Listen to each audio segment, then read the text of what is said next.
El pequeño pez. Usted perdone, le dijo un pez a otro. Es usted más viejo y con más experiencia que yo, y probablemente podrá usted ayudarme. Dígame, ¿dónde puedo encontrar eso que llaman océano? He estado buscándolo por todas partes, sin resultado. El océano, respondió el viejo pez, es donde estás ahora mismo. ¿Esto? Pero si esto no es más que agua. Lo que yo busco es el océano, replicó el joven pez, totalmente decepcionado, mientras se marchaba nadando a buscar en otra parte. Se acercó al maestro, vestido con ropa sanyasi y hablando el lenguaje de los sanyasi. He estado buscando a Dios durante años. Dejé mi casa y he estado buscándolo en todas las partes donde Él mismo ha dicho que está. En lo alto de los montes, en el centro del desierto, en el silencio de los monasterios y en las chozas de los pobres. ¿Y lo has encontrado?, le preguntó el maestro. Sería un engreído y un mentiroso si dijera que sí. No, no lo he encontrado. ¿Y tú? ¿Qué podía responderle el maestro? El sol poniente inundaba la habitación con sus rayos de luz dorada. Centenares de gorriones gorjeaban felices en el exterior sobre las ramas de una higuera cercana. A lo lejos podía oírse el peculiar ruido de la carretera. Un mosquito zumbaba cerca de su oreja, avisando que estaba a punto de atacar. Y sin embargo, aquel buen hombre podía sentarse allí y decir que no había encontrado a Dios, que aún estaba buscándolo. Al cabo de un rato, decepcionado, salió de la habitación del maestro y se fue a buscar a otra parte. Deja de buscar, pequeño pez. No hay nada que buscar. Solo tienes que estar tranquilo, abrir tus ojos y mirar. No puedes dejar de verlo.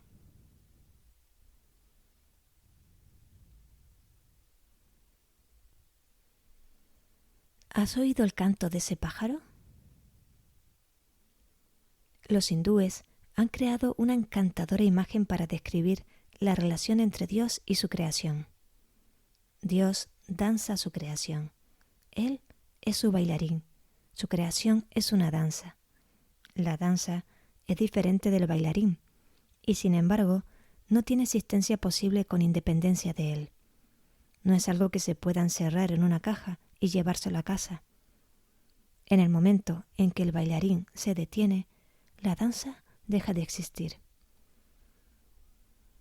En su búsqueda de Dios, la persona piensa demasiado, reflexiona demasiado, habla demasiado.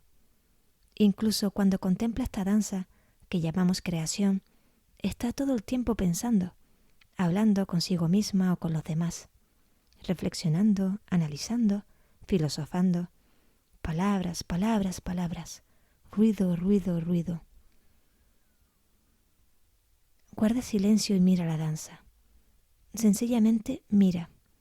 Una estrella, una flor, una hoja marchita, un pájaro, una piedra. Cualquier fragmento de la danza sirve. Mira, escucha, huele, toca, saborea.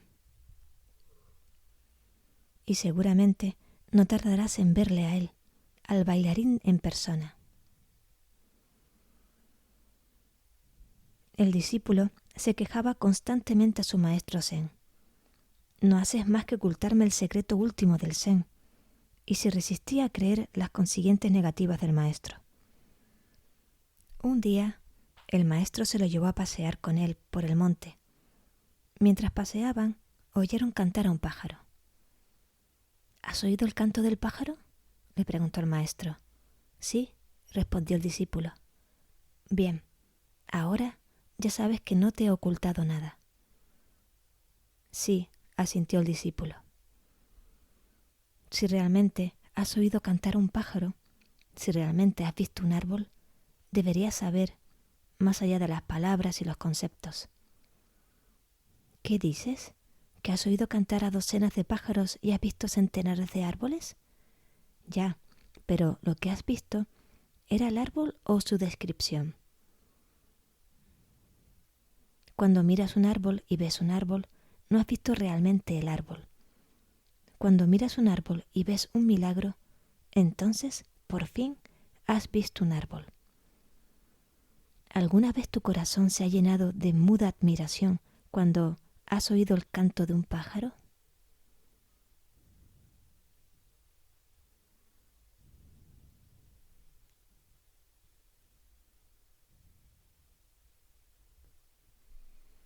Puedo cortar la madera.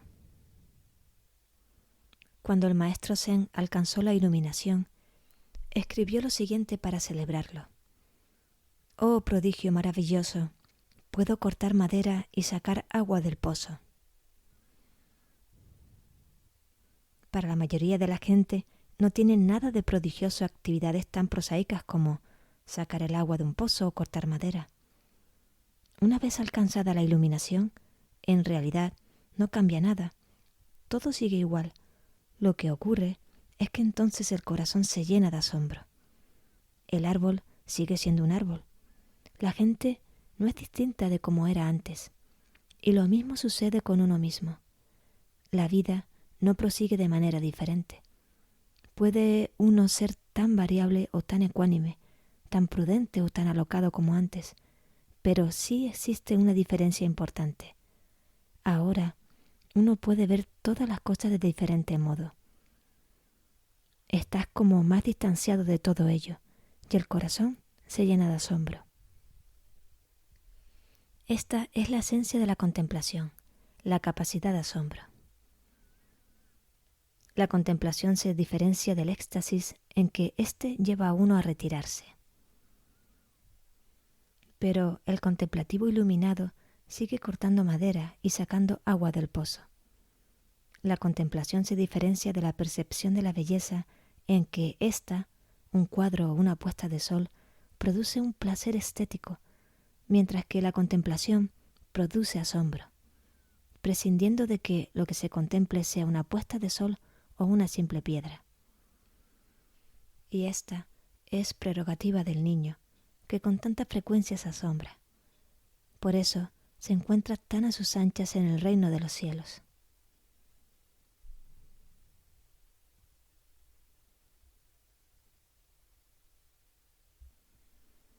Los bambúes. Nuestro perro, Brownie, estaba sentado en tensión.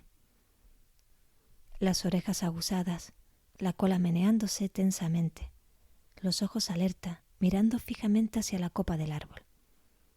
Estaba buscando a un mono. El mono era lo único que en ese momento ocupaba su horizonte consciente.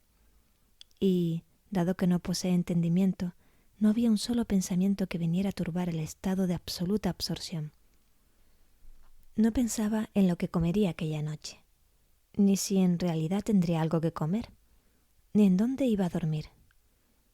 Brownie era lo más parecido a la contemplación que yo haya visto jamás. Tal vez tú hayas experimentado algo de esto. Por ejemplo, cuando te hayas quedado completamente absorto viendo jugar un gatito. He aquí una fórmula, tan buena como cualquier otra de las que yo conozco, para la contemplación. Vive totalmente el presente. Y un requerimiento absolutamente esencial, por increíble que parezca, abandona todo pensamiento acerca del futuro y acerca del pasado. Debes abandonar, en realidad, todo pensamiento, toda frase, y hacerte totalmente presente. Y la contemplación se produce. Después de años de entrenamiento, el discípulo pidió a su maestro que le otorgara la iluminación. El maestro le condujo a un bosquecillo de bambúes y le dijo: «Observa qué alto es ese bambú. Y mira aquel otro, qué corto es». Y en aquel mismo momento, el discípulo recibió la iluminación.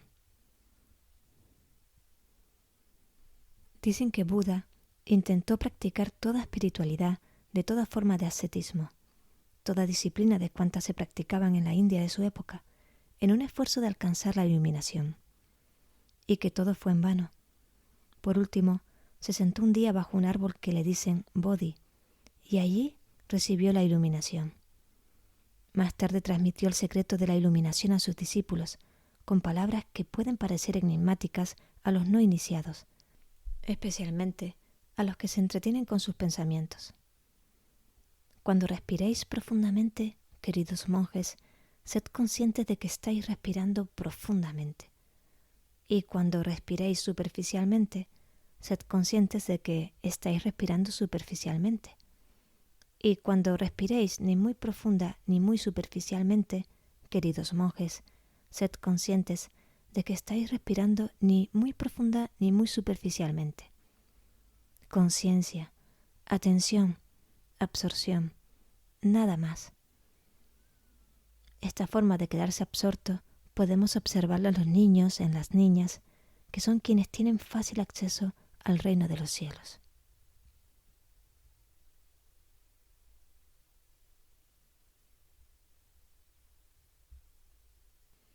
Conciencia constante. Ningún alumno Zen se atrevería a enseñar a los demás hasta haber vivido con su maestro al menos durante 10 años. Después de 10 años de aprendizaje, Tenno se convirtió en maestro. Un día fue a visitar a su maestro Nain. Era un día lluvioso, de modo que Tenno llevaba chanclos de madera y portaba un paraguas. Cuando Tenno llegó, Nain le dijo: «Has dejado tus chanclos y tu paraguas a la entrada, ¿no es así? Pues bien, ¿puedes decirme si has colocado el paraguas a la derecha o a la izquierda de los chanclos?» Tenno no supo responder y quedó confuso. Se dio cuenta entonces de que no había sido capaz de practicar la conciencia constante, de modo que se hizo alumno de Nain y estudió otros 10 años hasta obtener la conciencia constante. La persona que es constantemente consciente, la persona que está totalmente presente en cada momento, ese es el maestro.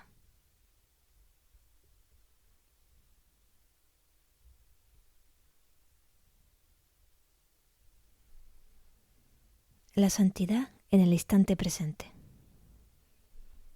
Le preguntaron en cierta ocasión a Buda: ¿quién es la persona santa?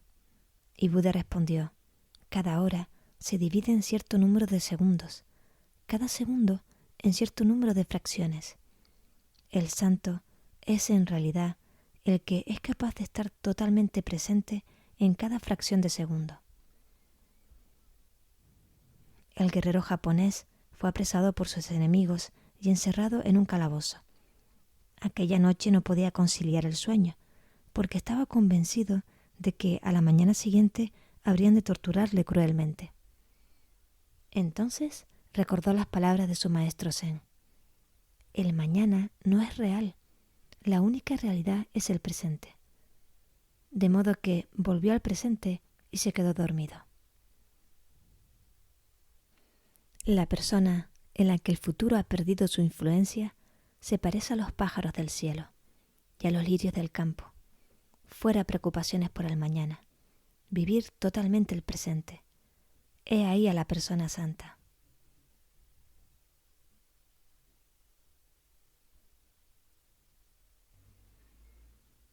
Las campanas del templo. El templo había estado sobre una isla, 2 millas mar adentro. Tenía 1 millar de campanas, grandes y pequeñas campanas, labradas por los mejores artesanos del mundo. Cuando soplaba el viento o arreciaba la tormenta, todas las campanas del templo repicaban al unísono, produciendo una sinfonía que arrebataba a cuantos lo escuchaban. Pero al cabo de los siglos, la isla se había hundido en el mar, y con ella el templo y sus campanas. Una antigua tradición afirmaba que las campanas seguían repicando sin cesar, y que cualquiera que escuchara atentamente podría oírlas. Movido por esta tradición, un joven recorrió miles de millas, decidido a escuchar aquellas campanas.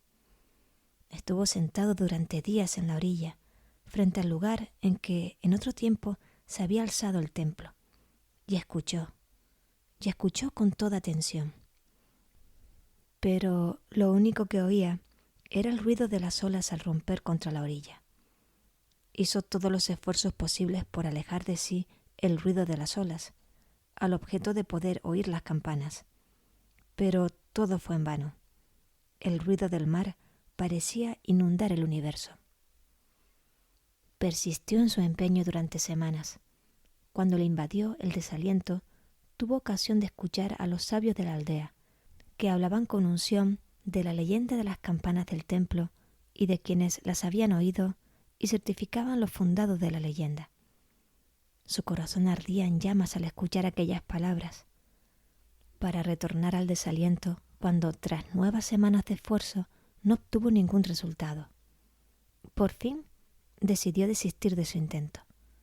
Tal vez él no estaba destinado a ser uno de aquellos seres afortunados a quienes les era dado oír las campanas.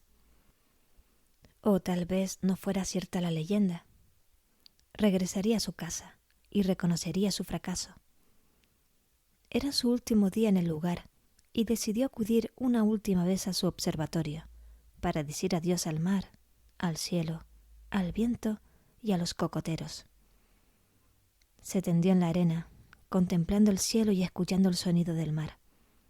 Aquel día no puso resistencia a dicho sonido, sino que, por el contrario, se entregó a él y descubrió que el bramido de las olas era un sonido realmente dulce y agradable. Pronto quedó tan absorto en aquel sonido que apenas era consciente de sí mismo. Tan profundo era el silencio que producía en su corazón. Y en medio de aquel silencio lo oyó, el tañido de una campanilla, seguido por el de otra, y otra, y enseguida todas y cada una de las 1000 campanas del templo repicaban en una gloriosa armonía, y su corazón se vio transportado de asombro y de alegría. Si deseas escuchar las campanas del templo, escucha el sonido del mar. Si deseas ver a Dios, mira atentamente la creación. No la rechaces, no reflexiones sobre ella. Simplemente mírala.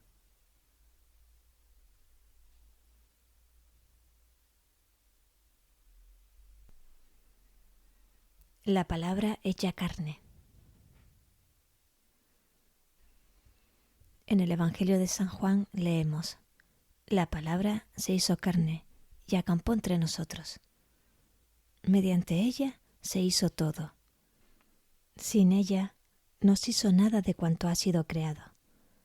Todo lo que llegó a ser estaba lleno de su vida, y esa vida era la luz de las personas. La luz brilla en las tinieblas, y las tinieblas jamás la han apagado. Fíjate en las tinieblas. No pasará mucho tiempo antes de que veas la luz.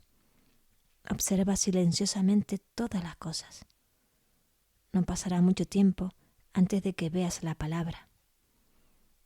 La palabra se hizo carne y acampó entre nosotros. Resulta penoso comprobar los denodados esfuerzos de quienes tratan de convertir de nuevo la carne en palabra. Palabras, palabras, palabras.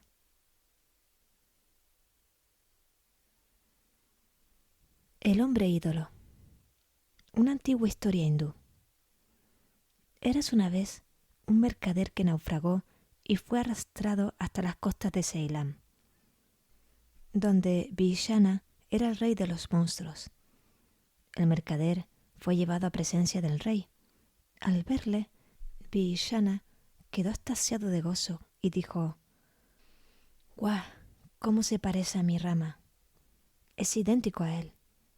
Entonces cubrió al mercader de ricos vestidos y joyas y le adoró. Dice el místico hindú Ramakrishna: la primera vez que escuché esta historia sentí una alegría indescriptible. Si a Dios se le puede adorar a través de una imagen de barro, ¿por qué no se le va a poder adorar a través de la persona?